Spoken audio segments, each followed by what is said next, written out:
нэгдсэн улсын байгууллагын хөгжлийн хөтөлбөрийн уур амьсгалын өөрчлөлтийг сааруулах чиглэлээр хэрэгжүүлж байгаа. Барилгын салбарын хүлэмжийн ялгарлыг бууруулах үндэсний онцлог тохиолсон арга хэмжээ төслийн үндэсний зохицуулагч.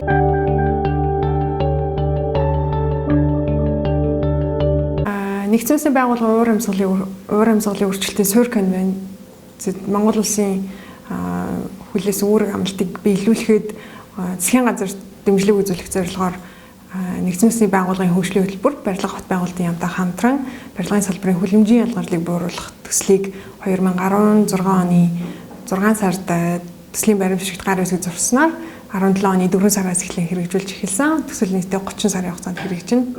Төслийг Даян дэлхийн байгууллагчны сан нэгдсэн улсын байгууллагын хөгжлийн хөтөлбөр хамтран санхүүжүүлж байгаа.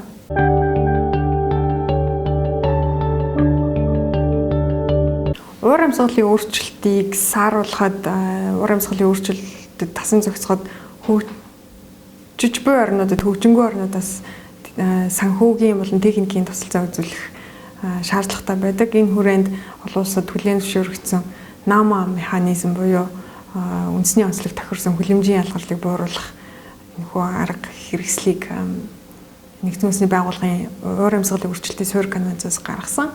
Энэ хүрээнд энэхүү механизмыг ашиглаж Монгол улсын барилгын салбарт хүлэмжийн ялгарлыг бууруулах төслийг хэрэгжүүлж байгаа.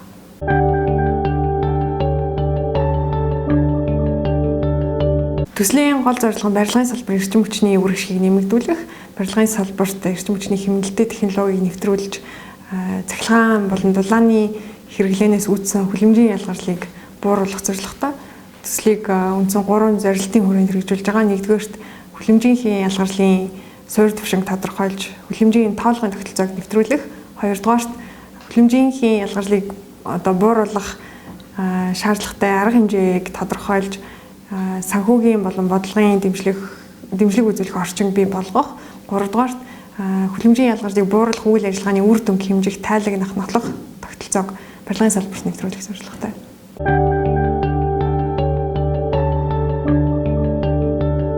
Үндэсний 3 зорилтын хүрээнд хэрэгжиж байгаа. Эхний зорилт маань хүлэмжийн тоолгын тогтолцоог нэвтрүүлэх, барилгын салбарын хүлэмжийн ялгарлын суурь түвшинг тодорхойлох.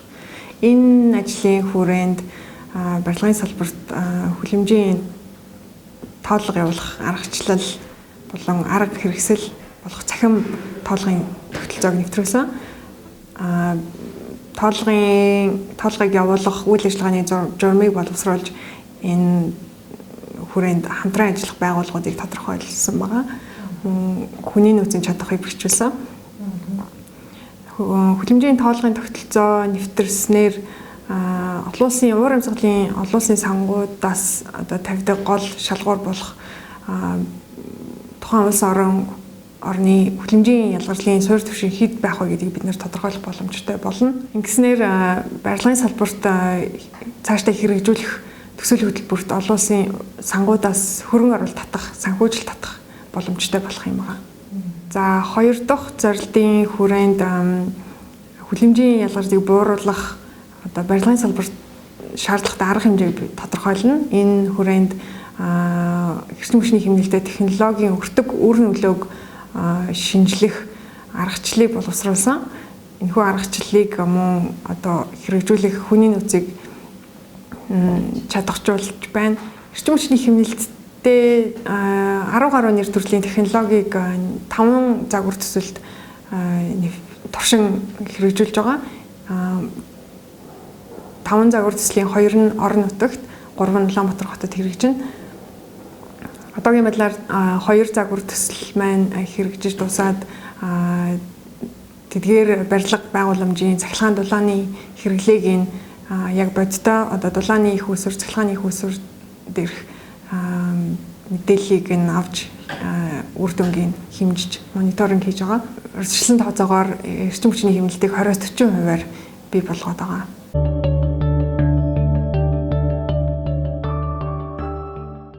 Төслийн өдөрт хооронд барилга хот байгуулалтын яам, нэгдсэн улсын байгууллага, эрчим хүчний яам, сангийн яам, байгаль орчин аялал жуулчлалын яам, эрчим хүчний зохицуулах хорооны төлөөлөл багтдаг. Барилга хот байгуулалтын яам өөрөө төслийн үйл ажиллагааг өдөр тутмын удирдлагаар хангах, санхүүгийн удирдлагаар хангах үүрэгтэй. За барилгын салбарт өмнө нь эрчим хүчний хэмнэлтийн чиглэлээр хэрэгжүүлж байсан төсөл хөтөлбөрийн үр дүн дээр суурлаад нэгдсэн үндэсний байгууллагын хөгжлийн хөтөлбөр барилга хот байгуулалтын яам хамтран төслийг хэрэгжүүлэхээр санаачилсан. Мөн төслийн дэргэд төслийн техникийн зөвлөх хороо ажилладаг.